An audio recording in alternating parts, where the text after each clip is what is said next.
Hey there, Hayden here, your Spokane real estate resource. And right now, Spokane is in a season of transformation between a confirmed $48 million aerospace investment and a proposed $440 million community improvement initiative. We're looking at more than $500 million in combined funding that could dramatically shape the future of our city.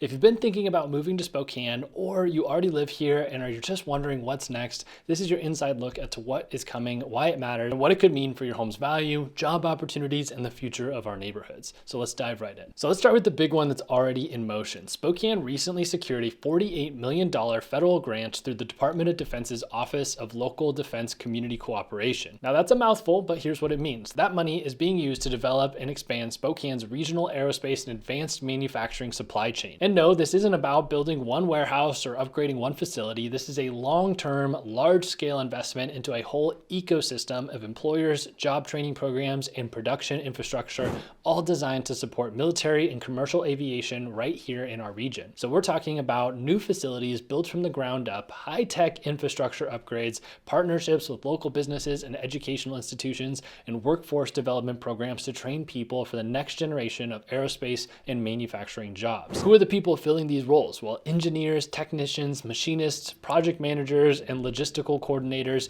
you name it. These are high-paying, career-oriented jobs, not seasonal labor or temporary construction gigs. This isn't happening decades from now. It's really starting this year, with ripple effects expected throughout Spokane over the next 5 to 10 years. Anytime you inject this kind of money into a key industry, you're not just creating jobs, you're really creating momentum, and you attract skilled workers from out of the area, you give local students a reason to stay, and you bring in employers who want to be near a growing talent base. And all of that means one thing for our housing market: demand. As these jobs become available and families relocate to fill them, we're going to see more competition for homes, especially in areas close to the industrial corridor and the Spokane International Airport. Neighborhoods like Airway Heights, West Spokane, parts of Cheney, and even Medical Lake could all become hotspots as this growth continues. And if you're already a homeowner in those areas, that's great news for your property's value. If you're looking to buy, especially from out of town, it's your signal to get in before prices adjust to reflect that added demand as this industry continues to grow. Now, that aerospace investment is a done deal. It's funded, planned, and it's in motion, but there's another piece of Spokane's growth story that's still unfolding,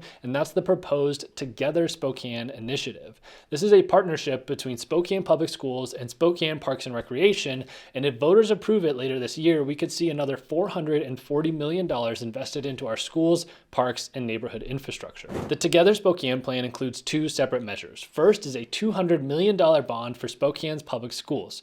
That money would be used to build new school facilities, modernize existing ones, improve classroom technology and infrastructure, and create spaces that support workforce development and career readiness for students. One of these proposals that I've heard is a new high school that would develop kids for the trades, those kids that don't feel like the traditional STEM classroom is going to serve them in the future. They would actually be able to come out of high school ready to jump right into the trades and be able to start with high-paying jobs from day one. Second is a $240 million levy from Spokane Parks and Recreation, and that funding would go towards revamping playgrounds, splash pads, and pools, building new community centers and recreation facilities, upgrading trails, sports fields, and picnic areas, and investing in wellness programs, safety improvements, and community art and culture. Combined, this total package would support over 200 projects citywide, and many of them focused on youth development, active lifestyles, and safe, welcoming spaces for all ages. The goal is about creating a Spokane where kids have great schools, families have incredible parks nearby, and everyone has access to the kinds of public amenities that make a city feel like home. And while the aerospace grant supports the economic side of Spokane's growth, this proposal supports the heart and soul of the community that keeps people around. So what happens when you mix job growth with major public investments in parks and schools?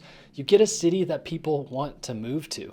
And when people want to move here, that puts pressure on inventory, especially in the neighborhoods that benefit most from these changes. So we'll likely see more interest in areas near good schools, new community amenities, and easy access to employment hubs. And what that means right now, before the bond passes, before demand spikes, before everything gets built, this might actually be one of the best times to make your move. So whether you're buying your first first home, upgrading your space, or relocating from out of state, the decisions you make now could have a serious impact on your options, your timing, and your long-term equity. So to be clear, only this $48 million aerospace grant is guaranteed. The $440 million in the school and park funding still needs to go to public vote later this year.